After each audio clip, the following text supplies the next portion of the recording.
We're hearing that Russia wants to force Ukraine to hold new elections in order to sign any kind of a peace deal. Is that something that the U.S. would ever support?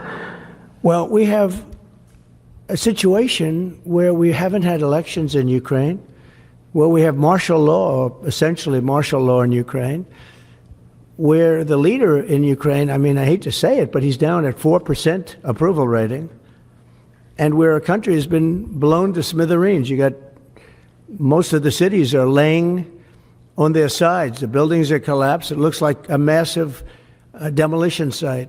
But today I heard, oh, well, we weren't invited. Well, you've been there for 3 years. You should have ended it 3 years. You should have never started it. You could have made a deal.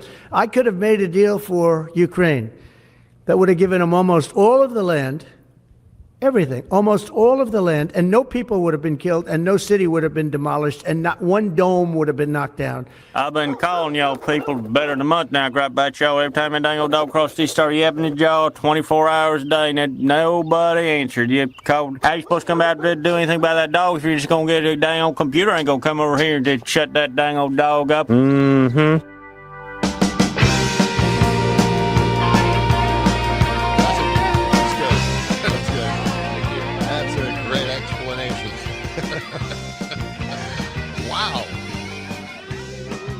You know, listening to that dumbass. Which one? That's true. Compare and contrast. The idea that there was a poll in Ukraine first is stunning. And then to find out that the leader of Ukraine has a 4% approval rating. I don't even know where to begin with something so stupid as something like that, given at a press conference as a reason.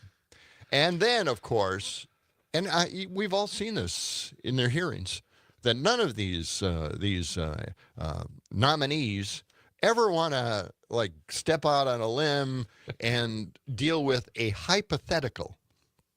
All right, they don't want to answer hypotheticals. So we've got a president out there with a hypothetical that if he were president, none of this would have happened. You know? So we're living in this hypothetical world that Trump is wallowing in. And everybody else, they don't want to deal with hypotheticals. But you know what? We're handed a hypothetical at a press conference about Ukraine and not including Ukraine in the talks. You know, no wonder I just want to just shut the TV off and just hang out in the corner of my room someplace in total darkness, naked, screaming before the world. I can't take it anymore. I hear you. Just another day in the USA. 92.7 WMDX. Good morning. Happy Wednesday. Broadcast News had it right yes, away. Right? I know it. Yeah. We didn't think that would happen. No. We never thought it would really happen. We should get the people yelling out their windows for a drop-in. We'll do that. We'll get that. Yeah. Yeah. Oh, God. We can get that. Okay, well, that was... I'm a little upset. You all right? You all right? Relax. I'm going to calm down. Producer Sam, good morning. Need a break from the coffee this morning, John. Yeah, I guess I don't think I had hardly any, but now I need a few more drops here. Well, just drip, drip, drip. Yeah. Just take a breath, relax. By the way, we just heard from producer Sam in there, and how are you doing this morning, man? Oh, I'm tired, but I'm here. Yeah, and I'm happy to be here. I love your hair this morning. Yeah, That's I know great. it's a little disheveled. I had bedhead yesterday. What Today happened? It's even worse. I don't know what is going on. I didn't even sleep that well last night. So why do I have crazy hair? Yeah, today? it is crazy. It is pretty wild. I need a haircut. You cut your own hair, though, well, right? I did the last time, and look what happened. My family and friends made fun of me for it. Yeah. So maybe I shouldn't do that this time around. Well, perhaps. I don't know.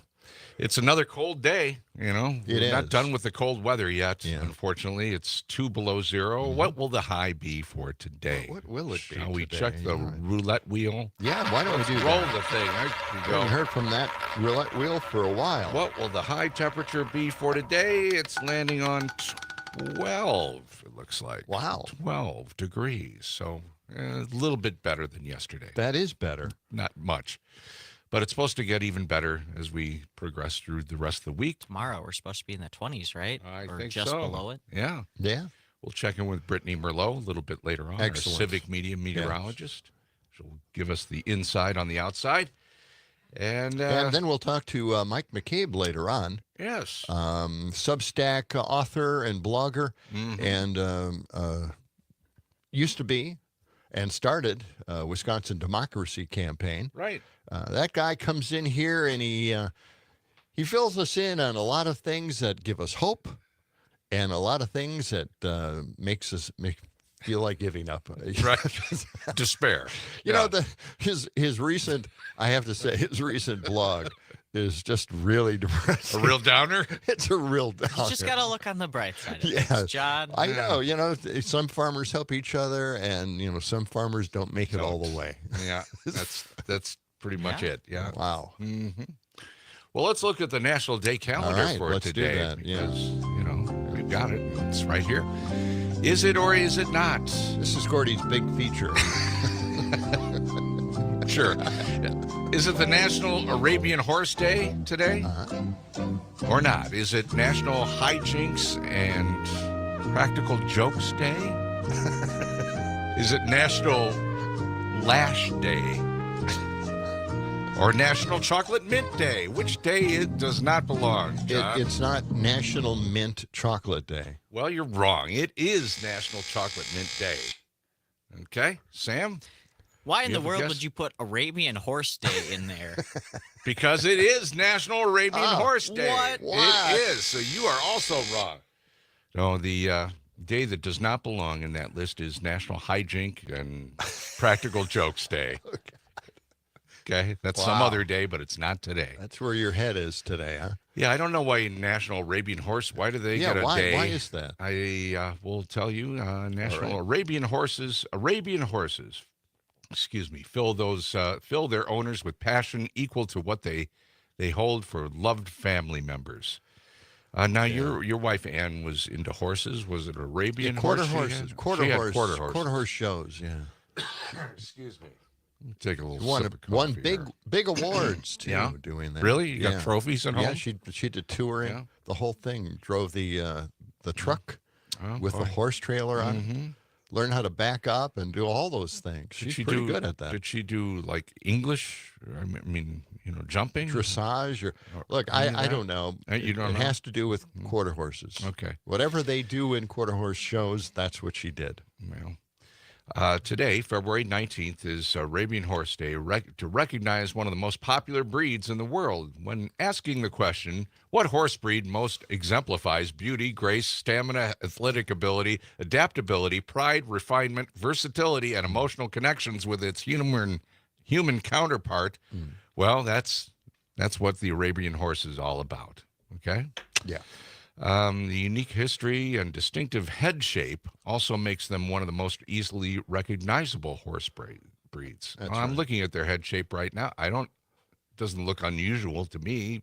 Just looks like another horse. Yeah. I guess you have to really look closely. I don't know. Yeah, okay, that's enough on the Arabian horse. I don't see any reason to go on with that. National Lash Day. What kind of what lash? Eyelashes we're talking about. February 19th each year promotes the love Were you and thinking need, something about lashing people? like lashing like a whip. Yeah, like sadomasochism. Yeah, I thought that's what that was. All right. The day offers an opportunity to explore the benefits and fashion of eyelashes. We take the eyelashes for granted, I guess. We sure do. Show off your lashes today. Explore information on lash care. Dress up your lashes with your favorite products. I think this is aimed mainly with women. I could be wrong on that I think nowadays. it's probably very true. I know one of these celebrity women out there were criticized for their extreme lashes. Really? I can't remember who that was, but One of the Kardashians, maybe? Probably, maybe. Who knows? Could be. It's National Chocolate Mint Day. I like chocolate mint when you talk about ice cream. No, Sam's You're shaking your head. I Why? just don't like mint flavor, really. Really? Like, except in gum or like actual mints, I don't really like it. Yeah, mint is bothersome. Well, National Chocolate Mint Day is observed annually across the nation. This holiday has been set aside. It's a holiday now. Set aside for chocolate mint lovers to eat their favorite treats all day long, according to this. Wow. The Aztecs and the Mayans are given much credit for their ways with chocolate. And while chocolate was brought back to Europeans, they were not fond of dark, bitter beans, so they used it for medicinal purposes. So, Okay. fast forward to the mid-1800s when inventions and improvements in processes made it possible for confectioners to mass-produce chocolates. Mm-hmm. So that started up small candy shops serving the public, and advertisements for mint chocolates or chocolate mints didn't start showing up in newspapers till the turn of the century. So everything you wanted to know about chocolate mints. There is right only there. one good application for mint What? in food. And I had this great plate side dish of calamari at an Italian restaurant. And they use mint in the breading. Really? And I thought I wouldn't like it, but the mint, just a minor bit of mint in it, just added a great flavor to the whole dish, the whole calamari dish. I guess was just it is good for fantastic. something. It was actually really good. In college, I had a professor who hated the mint flavor so much that he couldn't use mint toothpaste, and he literally drove like 2 hours out of his way whenever he had to go and buy toothpaste to get cinnamon flavor. Oh yeah, that's cinnamon flavor. That's why. Yeah. That's why I used to buy cinnamon flavored. You can't toothpaste. stand it either. I can't. I really can't stand it. But they'd make a mild mint now for a lot of toothpaste, and that's what I get. You're It's good not, with that. Yeah, I can't stand that strong mint flavor. Accidentally bought just recently a strong mint flavored toothpaste. I'm so angry about it, but now I got to use the entire tube up. I just hate it. Really? I just don't like mint. Why would I want mint flavor as I walk out of the bathroom I after don't know. brushing my teeth? Mint flavor for the rest of the morning or whatever. Ugh. Okay. Okay, well, all right, I'm fine. Done. I'm done with that. Let go of. Let Okay, go, I'm gonna man. Let it go. Okay. Coming up, we will check the history books with producer Sam as he dusts off the book again once again today on the John Peterson and Gordy Young Show right here on 92.7 WMDX. Good morning. Go right to the source and ask the horse. He'll give you the answer that you endorse. He's always on a steady course. Talk to Mr. Ed.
.7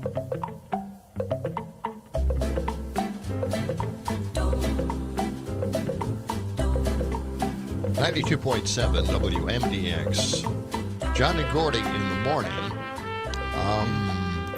We just heard that great theme song from Mr. Ed. Right. We're sitting here reminiscing about one of the great TV shows of all time. Wonderful show. Yeah. Where you and me as kids would sit in front of our TV set, right, watching a TV show about a talking horse that got his owner in trouble constantly for doing all these weird, wacky things. Right? Every day. Driving a truck. That was the landmark. That was the landmark show. That was a great show. That was a great episode. And you could see Ed, the horse, driving this truck because it had that door from the roof to the floor. It was open. Right. You could see his legs. I can't. They went through a lot of trouble to make that shot. They did. Yeah. They did. That was one of the great shows. Yeah. But how did they make Ed talk so well? I know that they rub stuff on his lips or something peanut like butter. that. But Peanut butter. But yeah. I don't believe that. You don't? I believe that Ed talked. He really talked. Because if you matched the words to his lips, it was perfect. It was. It was. Yeah, it was amazing. And then when Wilbur would walk from one side of the room to the other, Ed would move his head and he'd be talking to him. And he moved from one side to the other, and Ed would be there for him. Mm-hmm. I don't get how they did that. It's still magic to me. Fascinating, yeah. And what is it? What? Producer Sam. Right. What is it you told us about Edward R. Murrow? Yesterday I listened to Edward Murrow's speech from 1958 where he had his famous quote, "TV is nothing but lights and wires in a box." Yes, right. That was great stuff. It's a much longer speech than that, but he calls out the network executives who put shows like Mr. Ed on TV back in the late 50s. He said, these network executives can't be the ones responsible for this. I'm sure they have better taste than that. And I told you, it wasn't about taste. It was about how can you write an entire TV series about a talking horse? Yes. It was a hit show. It was. People loved it. And you know what? It was entertaining each and every episode. It was. Yeah, you had Wilbur and his wife. Yeah, and his neighbors. And then the neighbors, the next door neighbors always were involved too. We saw Ed got out of the barn and carried. Oh no, where'd he go this time? And trying to keep the secret from his wife though is stupid. But but it added to the tension. Yeah. Ed only talked to Wilbur. That's the only person right. he would talk to. For no reason. No. But it was a great plot device, right? It was. Well, we were talking about Trump saying that Vladimir Zelensky. Yes. Did I get the first name right? I think close enough. Okay. Yeah. All right. Anyway, he had a approval rating in Ukraine, 4%. Where did he get that number? I don't know. They're always conducting surveys in Ukraine during the war, so they have nothing better to do. But Mark out in Prairie du Sac says, "What next for Trump? Blaming the victims of the Holocaust for it?" The thing is not including Zelensky in the talks, the peace talks, right? And of course, Zelensky's saying, he's drawing the line. He said, "No, not going to accept any deal. I don't care what you guys are talking about. If I'm not there, forget it, right?" Right. And then Mark also wrote, "So is Fox even going to challenge Trump's claim that Ukraine started it? And what will and what will press quarter with Secretary Caroline Leavitt say?" Yes. When asked about it. And I know she'll lie. Can't wait to hear that. Yeah, she is. But they will not challenge that. Obviously, Putin started the war. We all know that. Yeah. Yeah, we remember that. I mean, what was it? Yeah. Zelensky taking more Russian territory? No. Was that the problem? No. All right. Well, thanks, Mark. Yes, you can call us or text us, 608-879-8255. That's 879-TALK. Use the Civic Media app and get right through to us. with your texts or calls. Sam, do we have time for the history book? We do, don't we? Oh boy, do Dust we. it off. There's a there's No, a no, lot of don't dust do that. on it. Don't do it. No, do it. No, don't. Oh no! Sam, are you going to be okay? Sam, are you all right? I'll be all right, Gordy. Gordy's so concerned. Me, You I'm need the Heimlich? What do you need? Me, I'm just thinking, let's move on with this thing. Some of this, I would think you know it right off the top of your head there, Sam. Right. Yeah, what's... I mean, like, Because you think I can memorize it? Yeah, 1847, the Donner Party was rescued. Yes, the Donner Party. It was quite a party. Yeah, that's what I was thinking. Yeah, somebody rescued it and must have brought over a punch bowl. It was spiked. Tell us more, Sam. Well, the Donner Party was a group of people who went out to California, or tried to go out to California in the 1840s before the gold rush, and they tried to cross the mountains in the middle of winter, which is not a great idea. No. Oh, no. A couple of them, the party split apart, and a few of them eventually resorted to cannibalism when they were stuck in the mountains all winter long. But on this day in 1847, they finally received rescue. Well, that's great. And, luckily they didn't have a Cybertruck to get stuck someplace. Oh, thank goodness they didn't have that. Yeah. All right, what else? Today in 1878, Thomas Edison, he files the first patent for the phonograph. 1878. Okay. It's been around a while. Too bad there was a skip that kind of ruined the moment. The record? Skip on the record. Yeah. Right. Well, it was new technology. They didn't really know what they were dealing with. And, so it was the first skip. Yeah. You guys like cornflakes? I love cornflakes. I do, yeah. Today in 1906, the Kellogg brothers, they start their Battle Creek Toasted Cornflake Company. Oh, damn. We could have played the cornflake song. What's the cornflake song? Homer Jethro? Okay. Okay. We'll look that up. We'll have to pull that up. Trying to pull it up. And FDR orders Japanese Americans into internment camps. Yeah. 1942, he did that. Big mistake. Yeah, that was sad. It was until Reagan before a formal apology was issued by the federal government 40-something years later. Yeah. Okay. We got some book history real quick here at the end. Today in 1953, Georgia became the first state to establish a state board for censoring books, for banning books. Beautiful. And then in 1963, The Feminine Mystique was published. Yes. Okay. Big thing in second wave feminism. It is. Very good. All right. It is 6:29. We're coming back with Idiocracy after the Midwest Farm Report on John and Gordy in the morning on WMDX.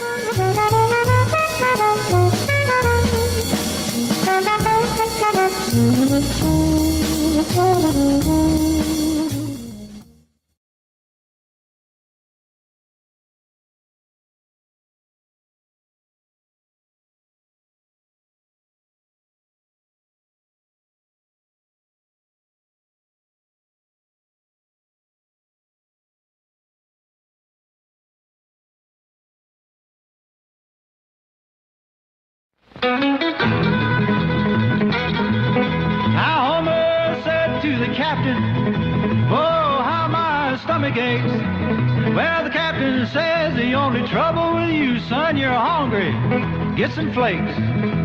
Kellogg's Corn Flakes is a mighty good flakes.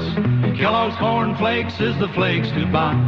Kellogg's Corn Flakes is a mighty good flakes. You can buy them at your grocer's. Get your Kellogg's Corn Flakes. Now Jethro said to the captain, "I think I've reached my end." Well, the captain said, "Work, you lazy man. Them flakes is for your skinny friend. Get them flakes." Kellogg's Corn Flakes is a mighty good flakes. Kellogg's Corn Flakes is the flakes to buy. Kellogg's Corn Flakes is a mighty good flakes. When you want to buy them, you can buy them as you find them. You can find them at your grocer's. Get your Kellogg's Corn Flakes.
As the 21st century began, human evolution was at a turning point, a dumbing down, until humanity was incapable of solving even its most basic problems. What an idiot!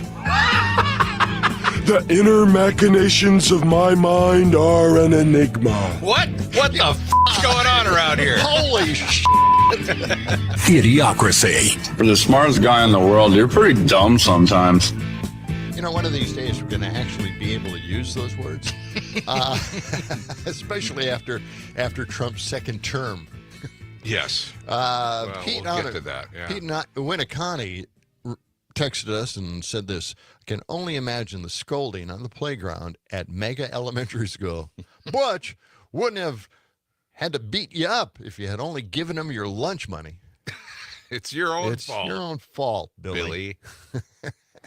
Right. And then Mark points out that we're 5 days away from the anniversary of Russia's invasion of Ukraine. So, yeah. Okay. Yeah. And that was in 2022. Yes. This is John and Gordy in the morning. Mm-hmm. John here on this side, and Gordy. You know, we placed ourselves What? per name. Yes. You know, I'm on the left, and you're on the right side. If people are watching our on screen. Facebook or YouTube or wherever. There's a grand total of 3 viewers right now. On X? On X? Yes. All right. Yeah, you can watch us while you're driving into work, by the way. And, you know, just Bluetooth the audio Yeah, into every your car has a radio. screen in it now, right? Sure. Why can't you just watch YouTube videos while you're driving? Makes perfect sense. Well, they to don't me. let you. Yeah. They don't let you watch TV while you're driving, but you can at least pull it up on your phone and cheat. That's the easiest way to do it. Sure, Hey, yeah, you the can do speed, that. the speed limits in a lot of places in Madison are 20 miles an hour now. It's even So- safer It's easy. to watch while you drive. You know, Wow, you're right. Sam, you're on. That's it. That's it. That's All perfect. Okay. Well, that gives you every excuse in the world to do this. Now, let's get into the idea here that Trump's birthday should be a national holiday. Right. That's what is being proposed by somebody. Yeah. A This is by Representative Claudia Tenney out in New York, of all places. Huh. Yeah. Yeah. But now you have to combine his birthday, Trump's birthday, with Flag Day. Okay. So Because? I don't know. Well, I mean, it is on the same day. Oh, okay. So they're competing holidays. You don't want that. No. He should have a day just to himself. And normally, don't they name these days, these national holidays, from people who've died? Yeah. Usually. Kind of seems like that. Would, yeah. You know, Not a you're living right. person. Right. So, To some people, Trump is a living saint. He's a living martyr. hey, wait a minute. Isn't this a threat? Isn't she suggesting something? Wow. We've stumbled on something here, Gord. I think so. All right. Yeah. Okay. All right. And the other big story is Steve Bannon. Okay, Yeah. I'm gonna say it like it is right here, but I'm becoming more like Steve Bannon every day. Wait a minute. Well, we don't like Steve. No, do we don't like Steve, but you know, he every once actually in a while, said yeah, something he recently. did say something that Yeah. I completely agree with, and I'm thinking, why don't Democrats talk like this? Why don't we come out with these kinds of statements? According to Bannon, Musk is a parasitic illegal immigrant. He wants to impose his freak experiment and play act as God without any respect for the country's history, tradition, or values. You got to agree with that, right? That's right on. Yes. I'm there. It's perfect. Wow. Steve, thank you for that one moment So that I can agree with you. he's no big fan of Elon No. at all. You know, it's strange, isn't it? Why wouldn't he be a fan? I thought he didn't like big government, Yeah. the Democratic government style of taking care of people, you know, their tax money actually helping the American public in some way, shape, or form. But I guess that's all wrong. He's completely taken all of that stuff out. Maybe. Elon is not, I guess, that familiar with our style of government. That's what I'm thinking. That could be right, Yeah. and maybe Steve is jealous that Elon's got Doing it instead of him. got Trump's ear all the time in the Oval Office, hanging around, Yeah. with his kid on his shoulders. which is completely weird and inappropriate, but anything goes now. So yeah. I guess he was the little kid was telling Trump that he's not the president, that his dad was. yes, right? That's what we're hearing. So from the mouths of babes. Oh yes. I'd like to play something here. Let's see. It's a Canadian. Do we have thing. another story coming in? Yes, we do. Oh my God. The teletype is. Boy, this is late-breaking stuff right What here. is it? It's just amazing how we get these immediate stories like this, and you're so lucky to be a part of this. What do you get? That what is Google, it? What does Google, it say? Google changed its policies to allow your YouTube usage and other interactions with YouTube to be used to train AI to assassinate you. So. Wait a minute, run that by us again. You can train AI, Google AI, to assassinate you in some way, shape, or form. I don't know, but the next time you turn on... Is somebody gonna like stick a hand out of my computer screen and point a gun at me? Could be. Videodrome. Is that the movie Videodrome? Anyway, something like that. But no, I don't know. I don't know. Next time you turn your computer on and, Google comes up. Look out. And it has some kind of master plan to assassinate you. Never know. That's like literally the plot of Terminator, isn't it? It could be. AI coming alive and trying to like target you? Yes. That's... Excuse me. I'm choked up on this thing. I don't says, understand why that's a good idea for anybody. But they let that happen. Apparently, it's something that was in high demand, and Google thought, well, let's allow that to happen. All right. How about this? Trump burned $25,000, estimated $25,000 in jet fuel doing laps around Daytona in Air Force One. Well, no, he wasn't in Air Force One around Daytona. No, Air Force One did that. Yes, to get there. Yeah. Trump burned $25,000 in jet fuel doing the laps, and which will be paid for by Grandpa's Social Security as soon as they start making cuts to that. It's always nice. While they fired dozens of veterans suicide hotline workers last week. You heard that story, right? Yes. But spent a couple of $1 million on an air show. It says here that the VC-25, I guess that's the Air Force One, costs about $3,000 per minute of flight time. So well-spent money, definitely. So Trump could just drive around Daytona. Serve our dictator. Yeah. 10% of NASA's workforce has been laid off. Right, I heard sources say. Yes. Yeah. In fact, could we play this? This is cut 134. Okay. Play it? Okay, let's hear it. What is it? Cut 134. It has something to do with NASA Something and their to do with workforce. NASA. Okay. 10% of its workforce being laid off. Let's listen. Mr. President, given your concerns about corruption, you said that if there were any conflicts of interest with Elon Musk, you wouldn't let him anywhere near it. That's right. Doge and SpaceX employees are now working directly at the Federal Aviation Administration and the Defense Department, agencies that have billions of dollars in contracts with Musk's companies or that directly regulate his companies. How is that not a conflict of interest? Well, I mean, I'm just hearing about it, and if there is, and he told me before I told him, but obviously I will not let there be any conflict of interest. He's done an amazing job. They revealed, in fact, he's going to be on tonight, a big show called Sean Hannity at 9 o'clock, and he's on, and I'm on, and we talk about a lot of different things. And any conflicts, I told Elon, any conflicts, you can't have anything to do with that. So anything to do with possibly even space, we won't let Elon partake in that. Doesn't he know that Elon is already in NASA? already done. They've already got people working in NASA. Yeah. So, yes. the whole thing here is that he doesn't really know what Elon is doing.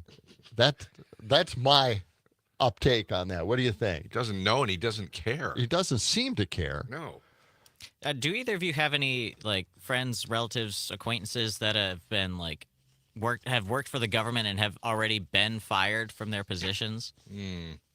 No, No? not yet. Not a close friend, but somebody I used to live near worked for. She just graduated from UWSP this past year, and she was working for the U.S. Forest Service in their national parks, and she just lost her job yesterday. Oh man.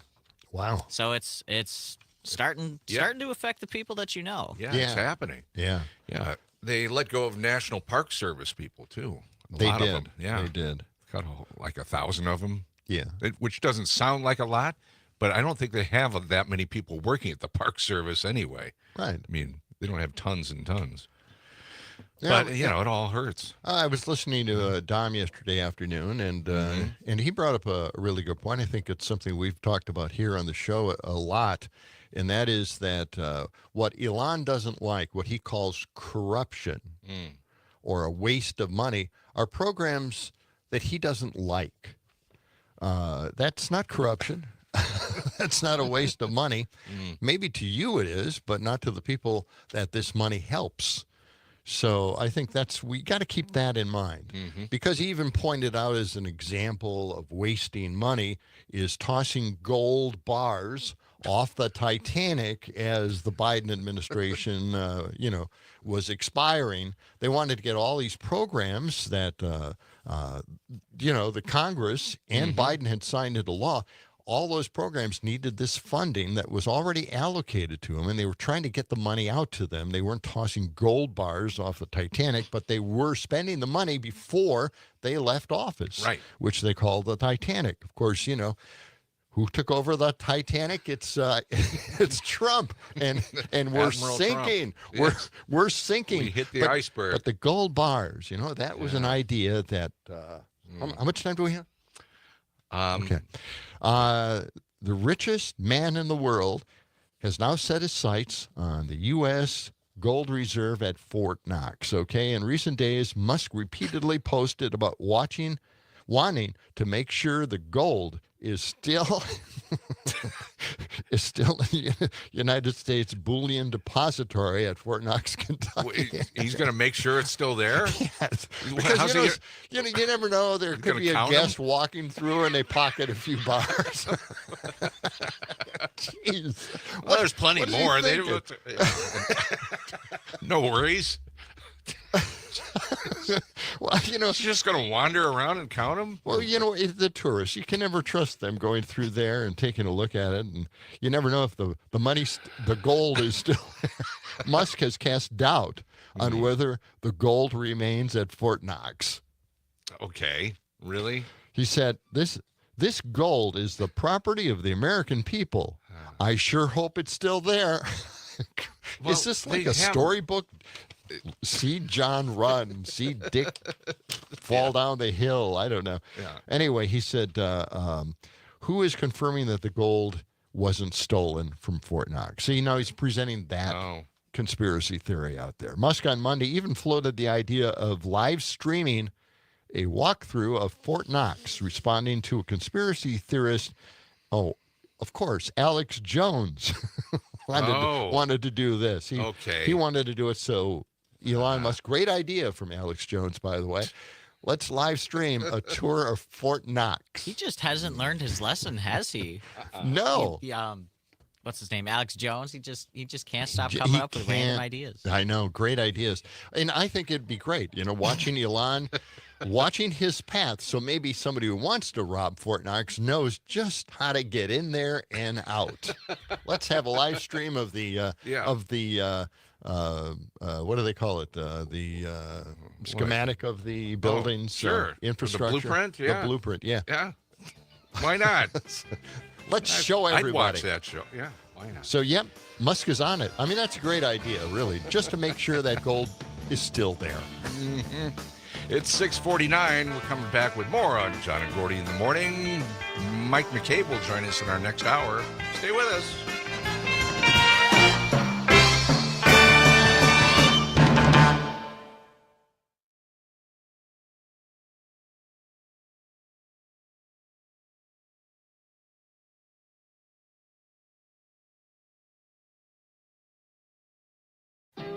It's Homer and Jethro for Kellogg's Corn Flakes. Homer, how do you avoid infections from biting insects? Well, Jethro, don't bite any. Ooh, that's corny. Corny is Kellogg's Corn Flakes. What do you call crooks in the Corn Belt?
Get on down like I wanna get on the good foot.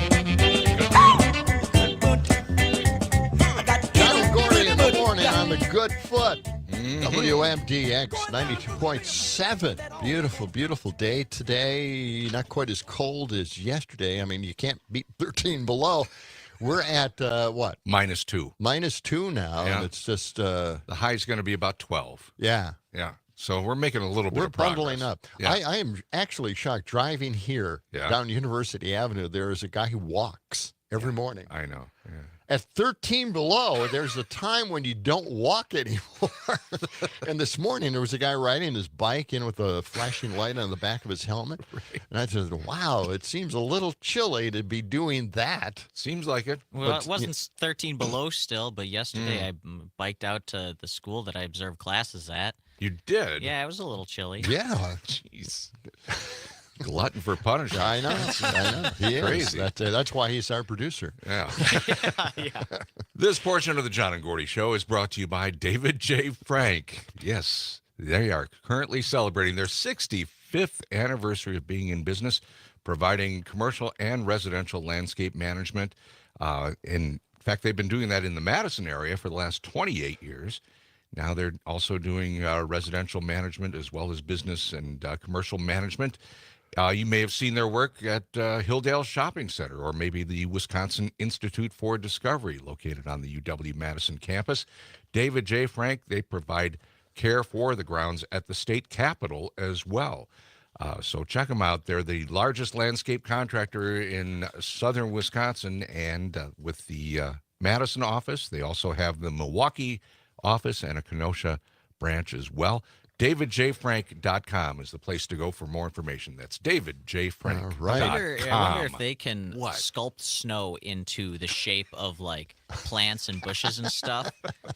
Seeing as it's the middle of winter and everything is dead right now, I wonder if they can make some pseudo plants for us out of snow. That would be a great idea. I suggest you call them after the show and ask that question. Great idea. All right. Oh, wait. Oh, it's another story is coming across our teletype. Teletype still dinging. Oh, that's just amazing. Here's a story about Trump's work ethic. You know, he wants everybody to go back to work. in government offices. He just wants them to get out there because he's feeling like maybe they're skipping work sometime when they should be in the office doing that work, making government. Wait a minute, hold on. They're firing people and they're laying them off and they're shutting their buildings. Right. Well, I don't know. I don't know how you go back to work like that, but let's listen to cut 130. This is an amazing bit of projection. Let's try that. Many of those people, and we talk about reporting to work, right? I happen to be a believer that you have to go to work. I don't think you can work from a home. I don't know. It's like there's a whole big, you can work from home. Nobody's going to work from home. They're going to be going out. They're going to play tennis. They're going to play golf. They're going to do a lot of things. They're not working. That's you. It's a rare person that's going to work. You might work 10% of the time, maybe 20%. I don't think you're going to work a lot more than that. And I think they have an obligation to work, and they have an obligation not to have a second job when they're supposed to be working for the federal government. You're going to find that a lot of these people have second jobs instead of working they'll be collecting a federal government check, and they'll be working 2 jobs. And that's big trouble for them. That's big trouble. Big trouble. That they have to have a second job in order to probably pay their bills. Ends meet, yeah. Wow. So he's criticizing people with 2 jobs. My head is starting to split here at this point. I know. And Can't keep up. Then he thinks that people, are going to just skip work and go out and golf. Okay, let's bring that up. He opened that can of worms. There's something out there called the Trump Golf Tracker. The Trump Golf Tracker. Yeah. Somebody's keeping track? Yep. And it shows that Trump has spent 17%. But he mentioned percentages, oddly. Yeah. He spent 17% of his second term golfing so far. And he's only worked 28 days. Okay. So he's been out there golfing like crazy, even during natural disasters, which is always something the Republicans hate most about Biden or any Democratic president, even Obama, and Pete Buttigieg. They didn't like that. If there was a disaster of some sort, Pete Buttigieg had to be there. Actually, had to have camped out before the disaster in order to be there on time. Yeah. But, this is an amazing amount of projection, as I mentioned. God. And then he criticizes people for having a second job. Maybe I don't know. Am I just blowing the stuff out of proportion? I don't think so. Well, and then a lot of the people that he let go, now they're having to call him back. The IRS, they're what was the other agent? Well, NASA, again, too. Yeah.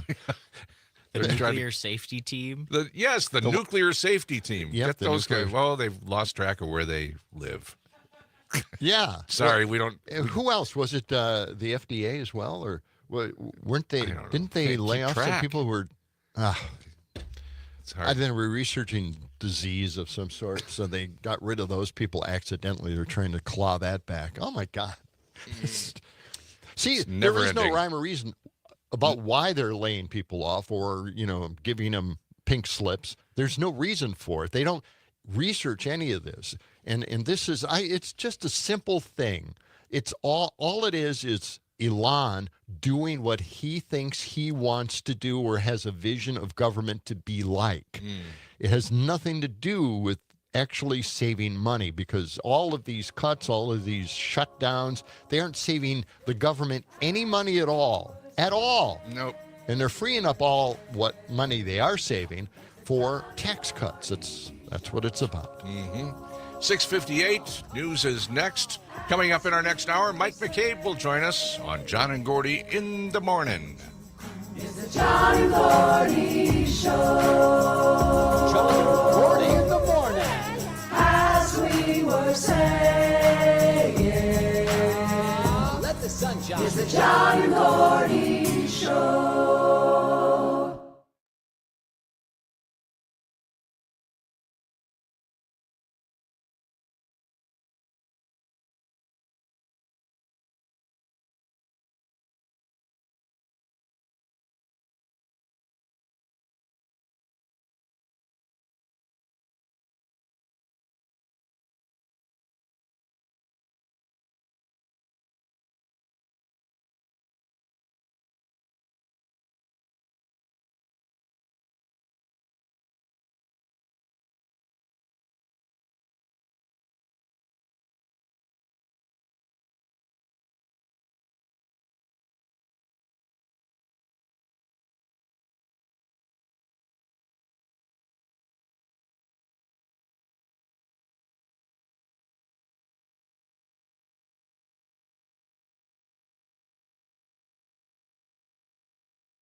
transmitted by wire. Here is the latest news brought into your own living room. You'll be hard to satisfy with anything less. Let's give them something to talk about. Talk is cheap. Gib. Always gossiping. It's the John and Gordy Show. This is Hi-Fi Plus. And that's the way it is. We'll do it live.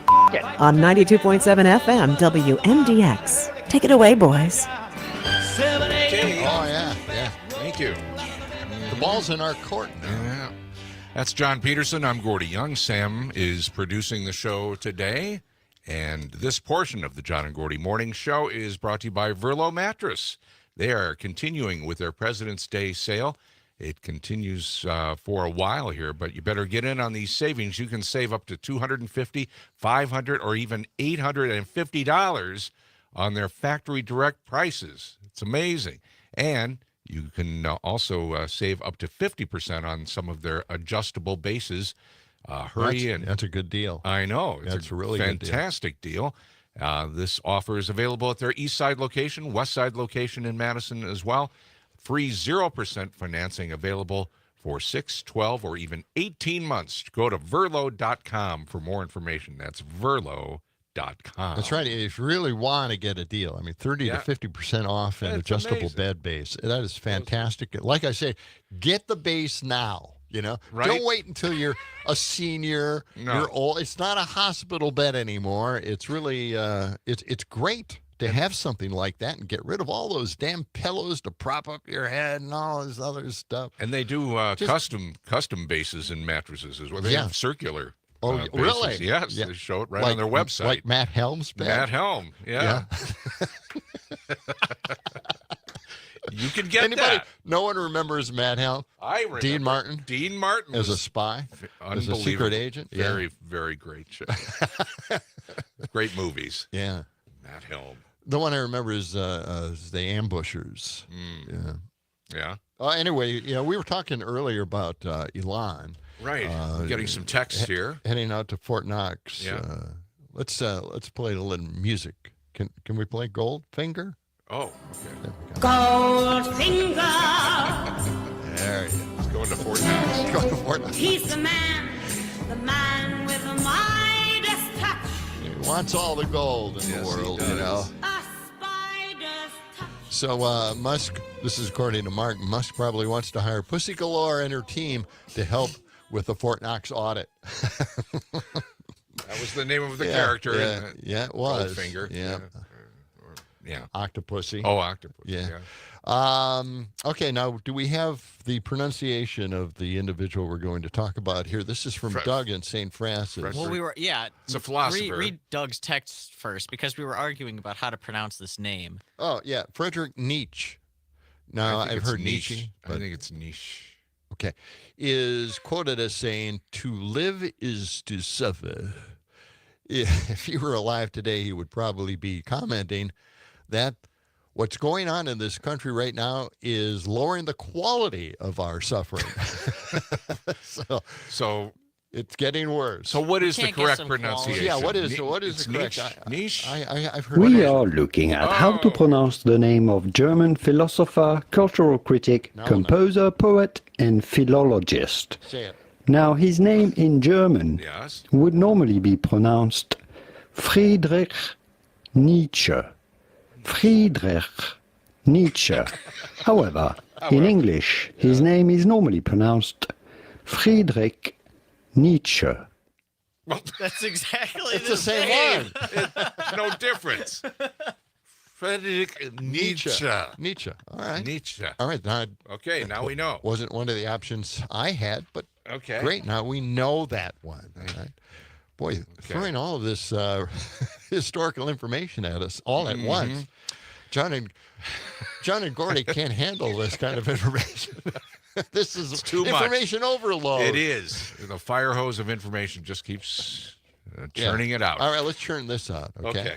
All right. This is big. Oh, this is big. This is big. 60 Minutes had this big story, and a lot of MAGAs, their heads exploded because it was just too much information for them, and it was so much truth that it just kind of killed them. But Andrew Natasius, a Republican former administrator of USAID, looked at looked at what Elon was doing and had a few comments about it, and it was lucky that 60 Minutes went out there. You would think some of the other news media sources would be after these people to find out, is this true? What do you think? But they didn't until 60 Minutes did it. I hope they didn't edit up this stuff to make it seem like they were really... Well, anyway, that's another lawsuit. Let's listen to cut 119 here, and this is Andrew Natasios, a former administrator of USAID, and his look at what Elon is doing. And you got to know, this guy is a super conservative individual. Let's listen. I think we're creating a system that violates the separation of powers and the checks and balances that are intended in the Constitution. Republican Andrew Natsios, former head of USAID, spoke to us in Washington in part because he is not hearing public appeals to reason from fellow Republicans. I am not a moderate Republican. I am a conservative Republican and a strict constructionist.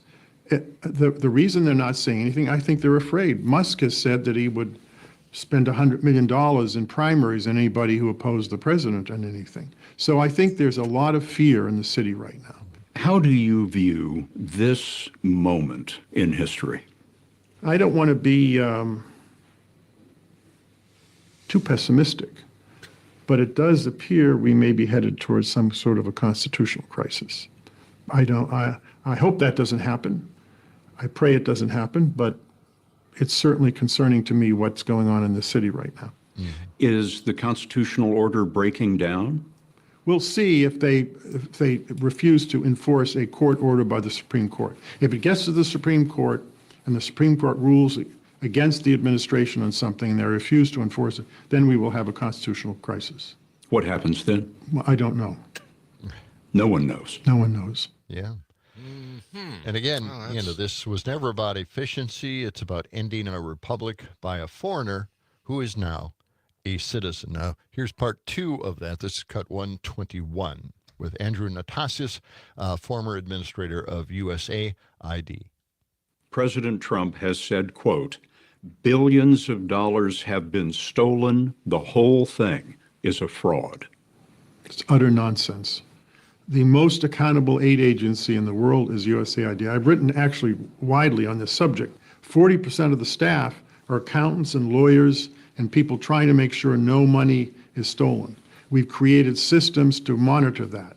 What they did was they went back 20 years to try to find things. If you have to go back 20 years to find abuse, it means there isn't that much abuse. USAID spending in 2023 was $38 billion.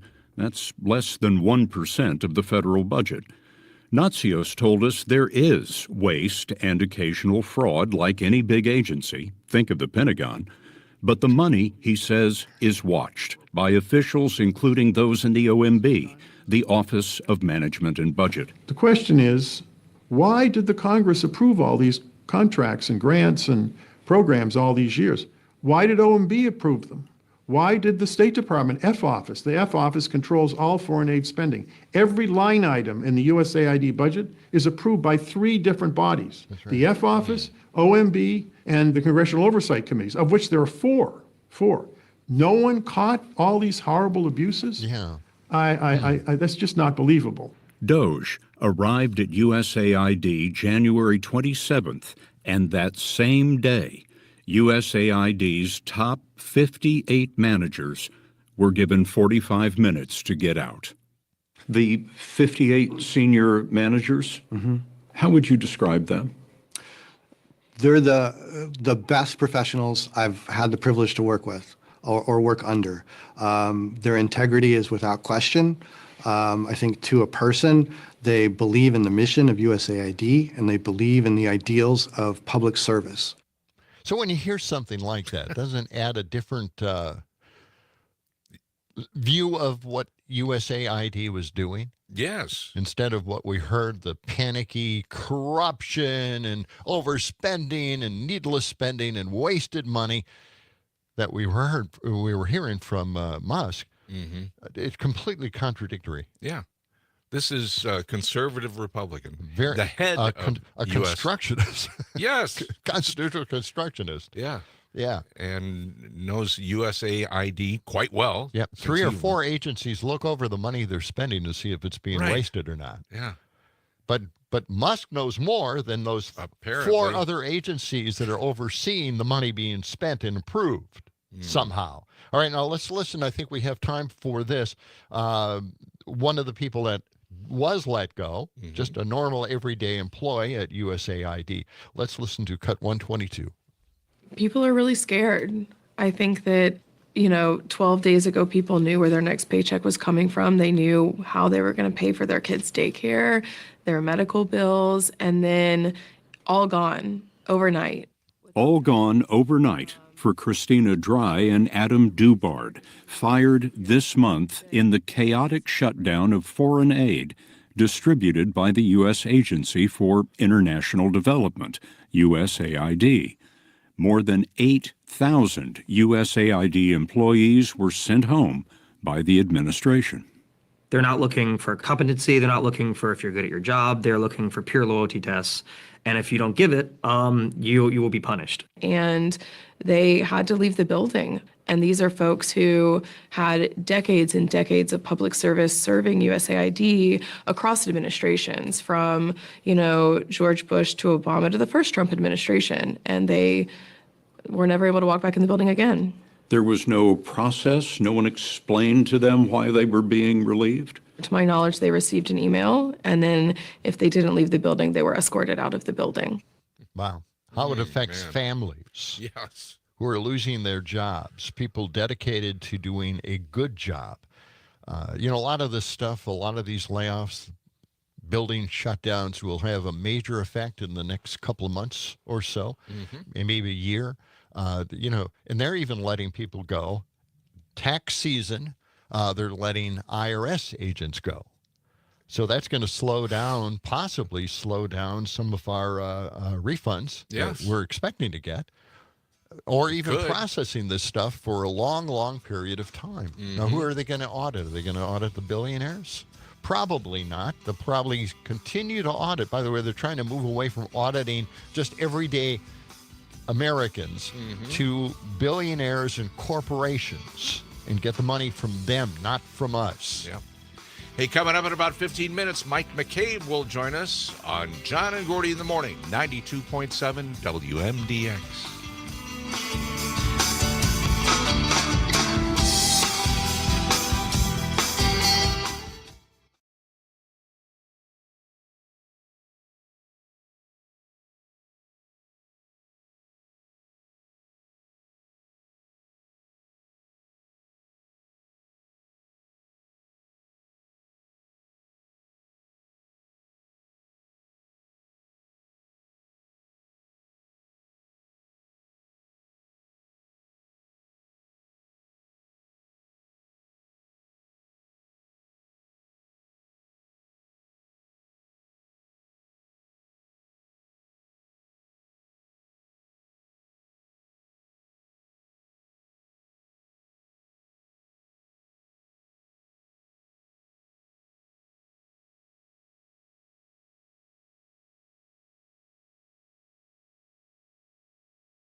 Sure.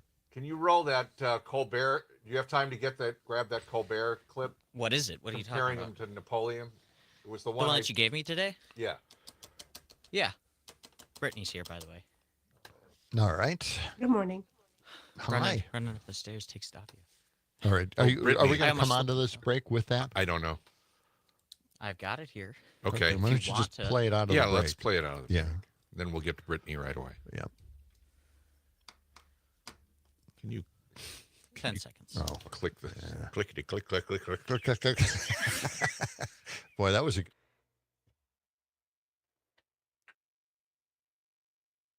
To be clear, Trump is pre-announcing that he's going to break any law he wants to get whatever he wants. We're not the only ones who know he's breaking the law. So does he. Because if he didn't know that, why this weekend would he post, "He who saves his country does not violate any law"? That is wild. Now, I'm no revolutionary. I can't grow the beard. But the phrase, "he who saves his country does not violate any law," is attributed to Napoleon Bonaparte, although it is apparently a fake quote. Yes, we all know what Napoleon actually said. "Waterloo couldn't escape if I wanted to. Oh, oh, oh, oh, oh, oh." He wrote that.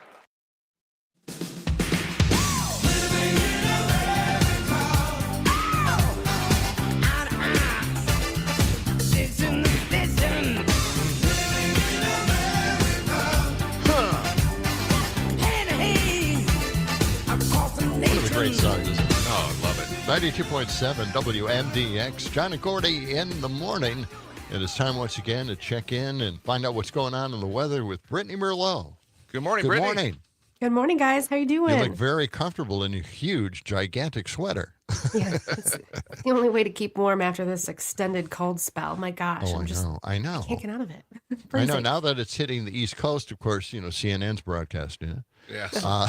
No one knew that we it's were big freezing to news, death yeah. in this state, but that's all right. Okay, who cares about the flyover country in the Midwest? Oh, right? Yeah. Oh, it's I know, terrible. I know. And you can't even really snowmobile in weather like this, can you? Or They still can you? are. I'm not, Yep, but they people are. I still know. are. Yeah.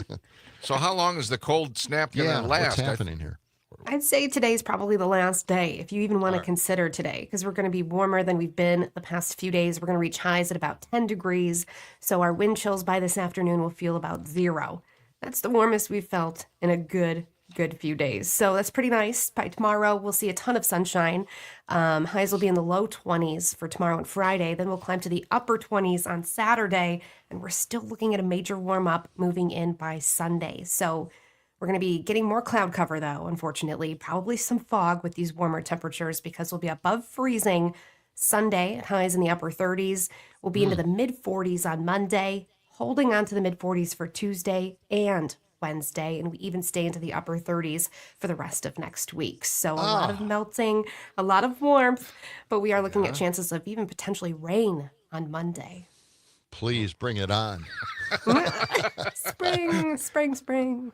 I wanted not to that far happen. away. Okay. No, it's not. Well, that's light at the end of the tunnel Yeah. for us all. Thank you, Brittany. Yeah. You're welcome. Warm thoughts, everyone.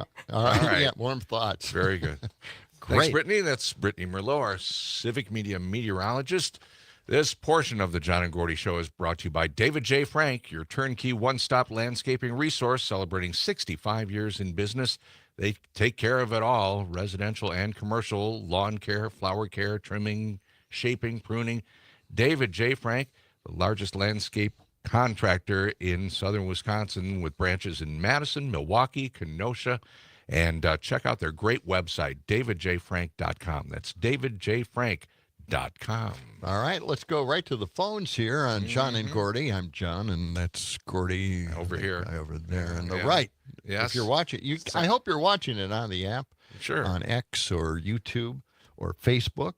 Let's find out if Joe is watching us or listening to. Joe, good morning. How are you capturing the John and Gordy Show? Yeah, how are you listening? Yeah. It's coming in through my ear and not through my eyes. Now, I should get to do that sometime. I have time, to do that, but I'm only using one sensory organ in order to take you guys in. That alone is overwhelming. Wow. Are you listening on the app? That is overwhelming. Yeah. Okay. Yeah, I'm listening on the app. Yeah. I'm not listening on over air, but I'm listening on the app, and it's fantastic. Really good show, you guys. Thank you. I wanted to just give a heads up to everybody that you had spoken the previous hour about the Trump Golf Index. Yes. And fabulous little thing, and I would highly recommend it to anybody. It also includes a running tally or chart of the price of eggs and the price of gasoline, which is also extremely useful. Yeah, so check it out.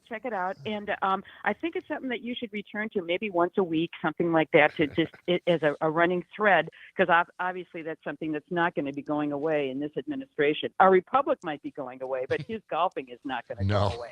So, and I wanted to thank you for bringing up Steve Bannon and his description of Musk as, quote, a parasitic illegal immigrant. And I just wanted to say, it's what's so great about it is that I had been giving him names of Nazi boy, ketamine addict, given a free rein by Trump to dig through our financial information. But that's kind of long and cumbersome. The parasitical really gets at it right away, and it speaks to, the fact of being direct is a really important thing.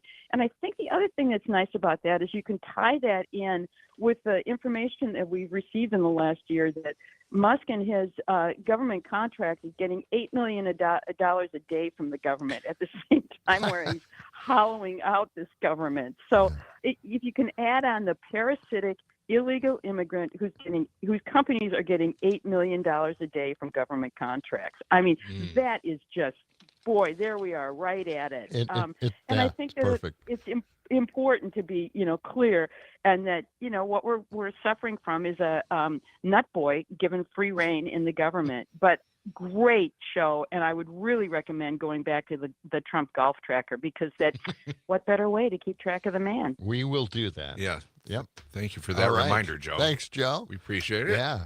Thank you. Okay. For checking that out. Yeah, that's pretty good. We'll have to. I'm on it right now. You said the percentage last time, or at least last time you checked for his percentage time spent golfing was 17%. It's jumped up to 26%. Wow. Whoa. Okay. More than a quarter of his time in office. Ridiculous. Okay.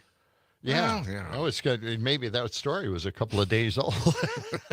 He's got nothing else to do. Elon's running the show, so why not go golfing? Squeeze a couple of holes in. What the hell, Yeah, Elon's doing all the dirty work for him, so what the heck, right? Hey, I've got... we won't have time this morning for this, but I managed to get this Canadian comedian. Yeah. Now, they're promoting this guy, his concerts and all that stuff, but they've got a couple of sections that the Canadians have released onto X, and it is fantastic stuff.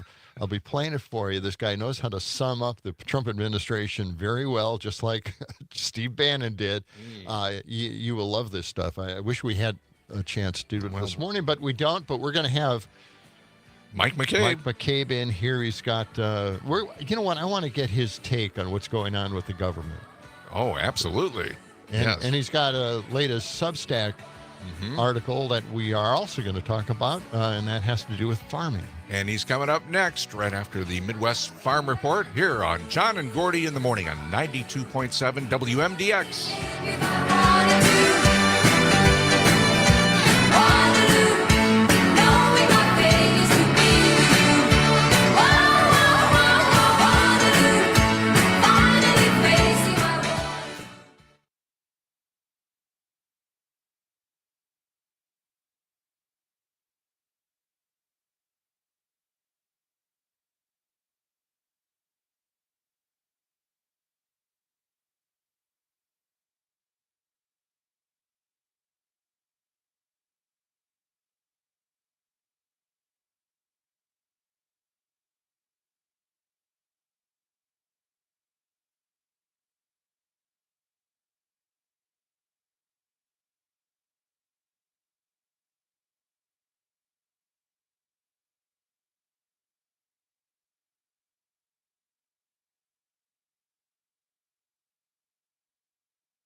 The birds are chirping, the sun is coming up, and the coffee's brewing. It's another beautiful morning in Madison, Wisconsin. What could make this day any more perfect? How about the John and Gordy Show on 92.7 FM WMDX? Yeah, snow. I think some snow would make it better. We've got enough snow. I know. More snow?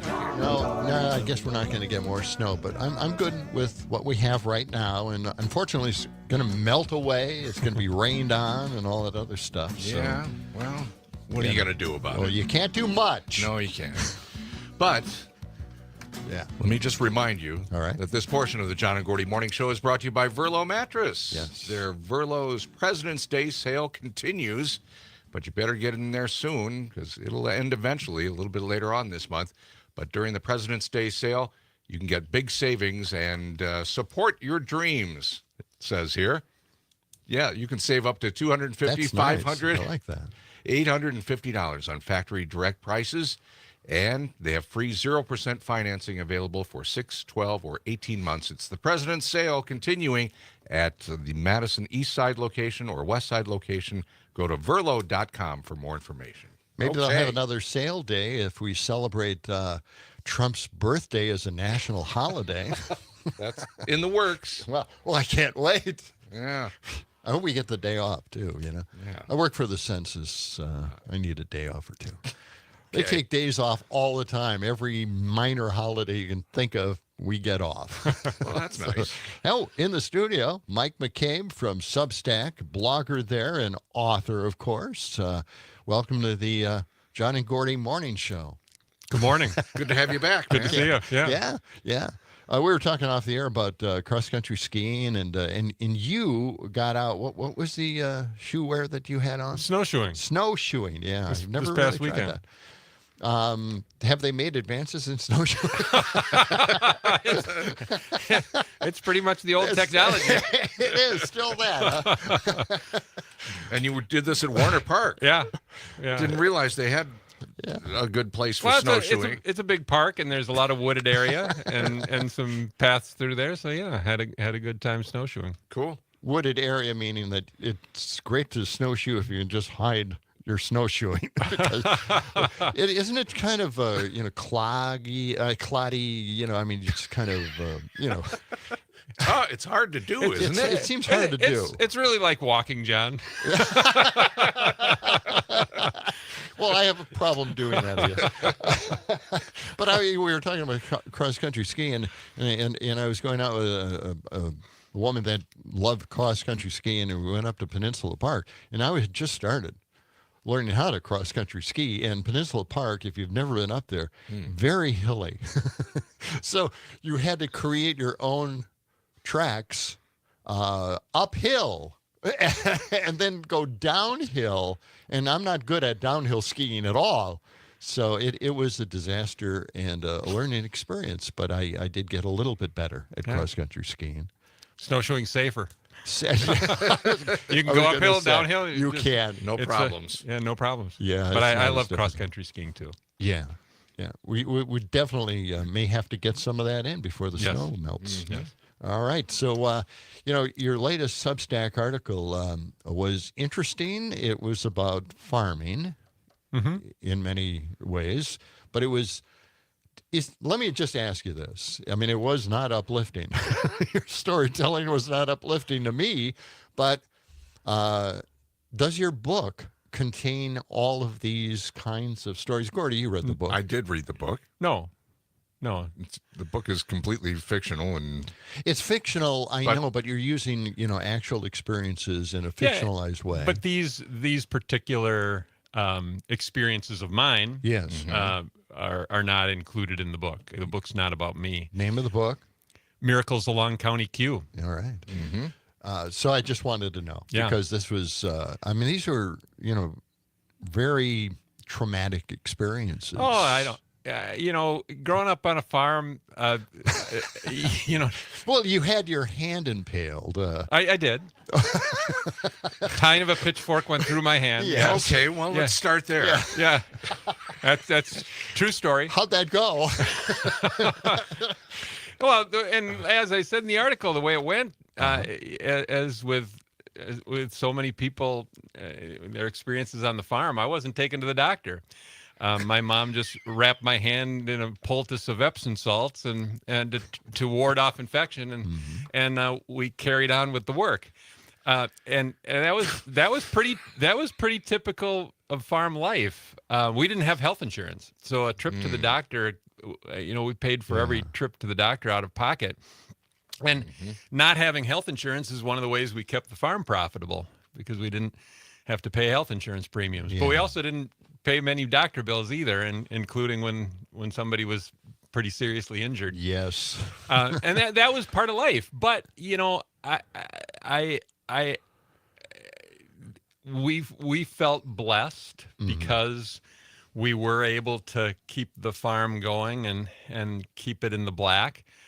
And we had a neighbor that wasn't so fortunate, and one of our neighbors hung himself in the shed when he got a foreclosure notice from the bank, and they were going to take the farm, and that was part of what rural life was like, and what my own upbringing was like. But to me, what you also learned was taking care of each other, and the interdependence of families was really astonishing. And as I write in the article, I got to take part in 2 barn raisings during my youth, and one was a neighbor up the road who lost a barn to a tornado, another one to a fire.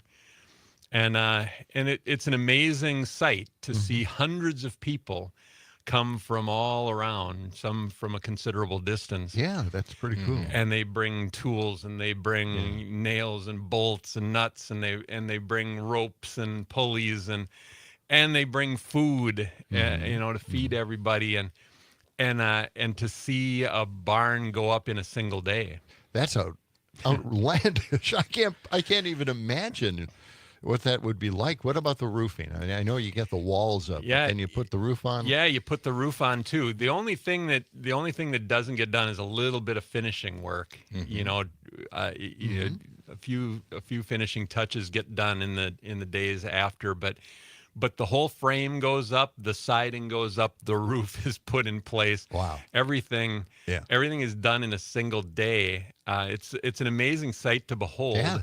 And it's just hundreds of people, and kids are bringing beams over to the older folks who are Those putting them in place. Beams. And the kids do what they're capable of doing, and some of them are just carrying nails and nuts and bolts to people, or going fetching a saw or a hammer. So the kids do what they need to do and can do, but everybody's a part of it. And to me, it's sort of a metaphor of what's missing in our country currently.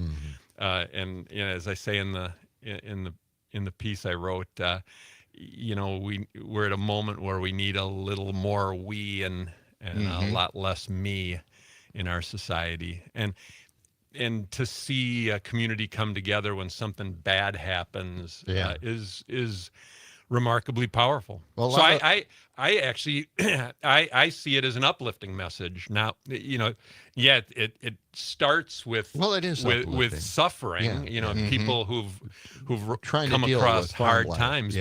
But what's uplifting about it is how people will rally and help folks out. Well, I know a lot of those barns have a lower level on them. You have to kind of build over the footprint of the original barn that disappeared because of a fire, and so you have to kind of traverse that somehow. I don't know how you do that. And plus, a lot of the walls of those barns were just limestone and cement. So that's got to be hard to kind of mount a level barn on, right? So it was a lot of work. I witnessed it done twice. Yeah. Now, Mike, so how old were you when some of this was going on? I mean, were you really? Well, the 2 barn raisings that I participated in, I was a teenager. Okay. Kind of one was in my early teens, one was in my somewhat later teens. The incident where we had a neighbor commit suicide, that's what I was that wondering. happened shortly before I graduated from high school, and actually had a pretty big impact on my decision not to continue on with farming. If I had been born 10 years later or 10 years earlier, I might have taken a swing at taking over the farm. But it was such a brutal moment. So many farmers were struggling. So many were going out of business. Foreclosures were rampant at that time. And when you watch a neighbor, when you watch neighbors bury a father, and you think, is that going to be me? Someday am I going to reach that level of desperation, and maybe I should go off to college and I get an education and find another line of work. But if I had been born just a slightly different moment, I might have chosen that. My dad definitely wanted me to.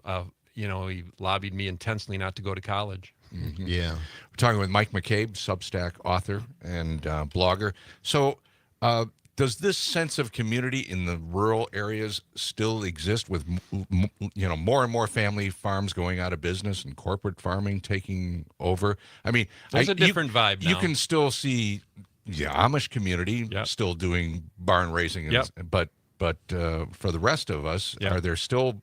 I can't imagine there aren't too many barn raisings going on. Yeah, they're pretty rare now, except in the Amish community, and we were surrounded by Amish communities.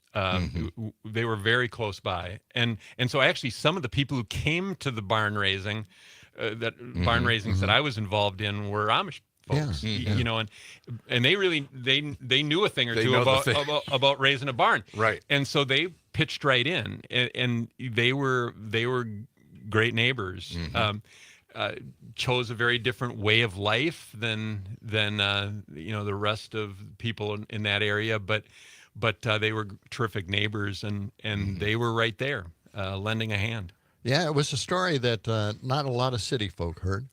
It'd be great if that story, barn raisings and the community coming together to do something like that, were kind of spread throughout the state, so we all knew that was going on, and, we kind of have had a mutual respect going on as well.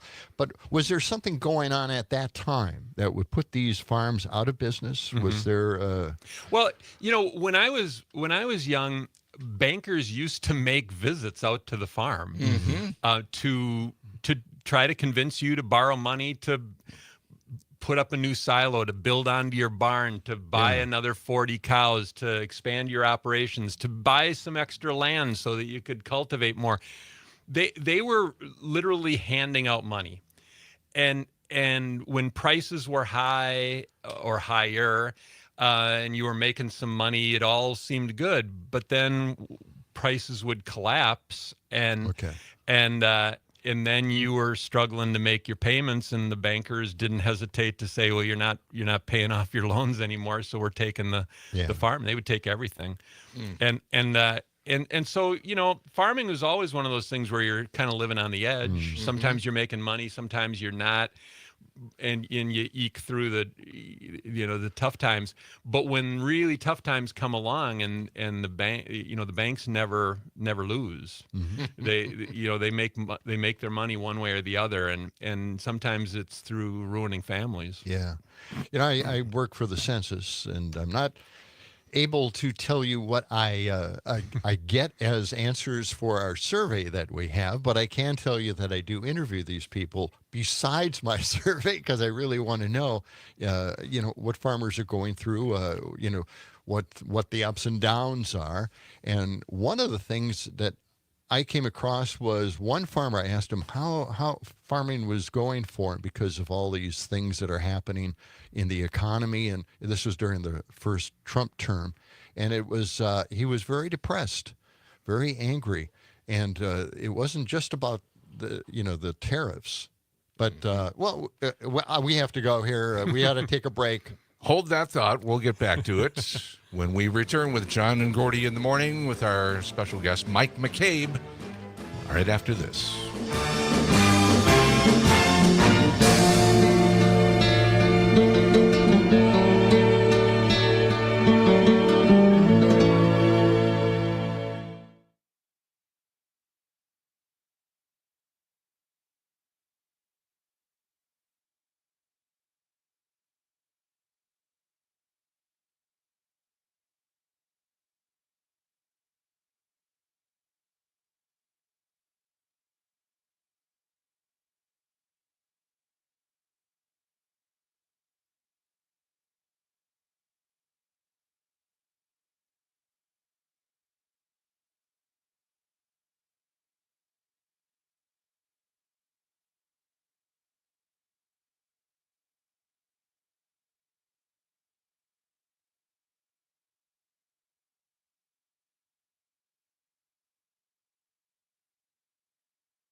morning, our special guest, Mike McCabe from Substack, author, and we were talking about farming life and my survey that I have for the census. I always talk to farmers in addition to the survey because I want to know more about their experiences, and it was during the first Trump administration with the tariffs and soybeans and trying to figure out what crops they wanted to plant next in case, soybeans, the market became, even worse than it was. But anyway, I talked to this farmer and I just thought, well, I'll ask about the soybean thing, and all of a sudden he went into this story about how his wife was sick, she had cancer, and he was wondering if it wasn't the drinking water that they had. And he said all the farmers around also had health problems, and it was just a really depressing story, And these are things that are happening in rural areas that we don't really hear about very often. Their concerns, the things that are going on with them.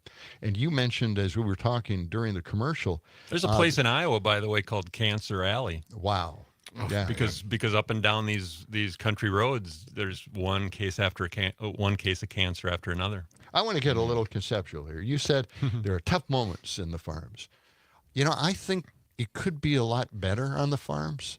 Maybe if government had some way of making it a little bit easier, a little bit better for farmers, maybe some kind of, I'm sorry to say this for some of the farmers listening right now, but a regulation or two. I mean, we had dairy problems because we had oversupply of milk. We don't have a way of controlling the supply of milk, which seems like a no-brainer to have something in place because we're the dairy state. But, I think they're being told that this is the way life is. And I don't think that's a very good message. I think there is a better way of life. Well, I got to actually live on a farm during a time when we had the old New Deal supply management system in place that was created under FDR all those years ago. And basically what it would do is when prices got too high, where consumers were paying too much, the government would release surplus produce onto the market and bring the prices down. And then when prices got too low and the farmers were in risk of going out of business, they would buy up commodities and store them. And it worked. It worked for consumers and it worked for farmers. It kept farmers in business, and it kept ample food on the shelves at a reasonable price for consumers. And we abandoned that system. And I was actually still on the farm when we started that process of abandoning that system in this country. And the argument was, well, we got to get farmers weaned from subsidies. Well, agriculture today is as heavily subsidized as it ever was, if not more so. But what we're doing now is we're subsidizing overproduction. And then we dump surplus products on other countries and ruin their farm economies. Exactly. And what happens is by subsidizing overproduction, we're constantly just bringing prices down, and the smaller producers end up going broke. And we're driving millions of people off the land. We've lost 4 million farms in America since we abandoned those old New Deal supply management programs that were in place and served our country well for several generations. It still could. And it still could. So I'm a big advocate of returning to a modern day version of that supply management system. It's good for consumers. It's good for farmers. And it's good for rural communities. It's not just farmers, because when farmers go broke, then the implement dealer closes and the feed mill closes and the local shops in town close, and it hurts those rural economies where the people aren't farming. They're living in small towns. It's getting even tougher now, with high-tech farm equipment. Everything costs so much more than it did back then. So, there are problems like that. There's a better kind of agricultural policy that's possible, because we actually lived under it for decades, and it worked. It worked. It kept people in business. And once we abandoned it, I watched the farms start to fall, and I saw, I went to a funeral of a neighbor who hung himself in the shed because he got a foreclosure notice, and it builds toughness, and resilience in you, but you know, it also builds a consciousness that there's a better way to do this. Yeah. And a better policy that our country could we're have. We're told that this is the way life is, you know, just tough it out. And I disagree with that philosophy completely. And you reminded me of that story. I did not remember that. That's how they dealt with oversupply. That is a fantastic. That's a great system. Yep. And not only that, it could certainly supply food stamp programs. Yeah, when the prices got low, the government would buy up some Sure. commodity. They would when prices were too high for consumers, they would release surplus commodities and bring the prices down. And then when farmers were going broke, they would buy commodities to make sure that the farmers were making money. Can we talk about green and gold real quick or no? Well, if you can keep it in 20 seconds or less. You like the movie? Yeah. I did. Okay. You know, it has a little bit of a Packer theme. If it ends up going to streaming or you can get it on DVD, I really recommend it. It's Did it reflect farm Absolutely. life? It's a really nice reflection of farm life, and Excellent. it also shows community rallying around people who are struggling. Excellent. All right. Mike Thanks, McCabe, author of Miracles Along County Q. You appearing anywhere for book signing? Sunday in Milwaukee, All right. First Unitarian Society. And I understand they've got it, you know, you can watch it online as well as in very person. good. Cool. Thanks for joining us. We'll see you next Wednesday. That's going to do it for John and Gordy. Stephanie Miller is next. Tomorrow, we will have Busted Pencil's Tim Slecker with us talking about education. Have a great day. As we were saying, it's the John and Gordy Show. John and Gordy in the morning. As we were saying, let the sun shine. it's the John and Gordy Show.